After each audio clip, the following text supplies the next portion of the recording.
Once you completed your verification, you can already start to buy crypto. So mouse over here, select your currency.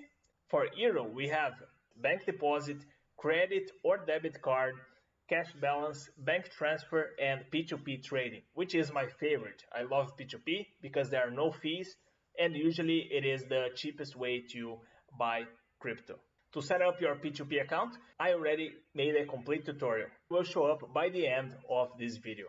Depending on your country, it can be a little bit different, but usually P2P works for every single country that is supported by Binance. When you create your Binance account, you want to make sure to use a referral code because the referral code will give you discounts every time you trade on the spot market. In order to find the referral code, just go to the link below. It will be the best referral code that you can get because we are a Binance affiliate that will give you the highest discount possible. So it will be a lifetime 20% trading fee discount on Binance plus a $50 welcome bonus. So those are the basics. I have a lot of Binance tutorials which are more advanced, so make sure to check out the playlist on my YouTube channel. I am How to Buy Bitcoin. If you found this video helpful, smash the like button, subscribe if you want more tutorials, and I will see you in the next video.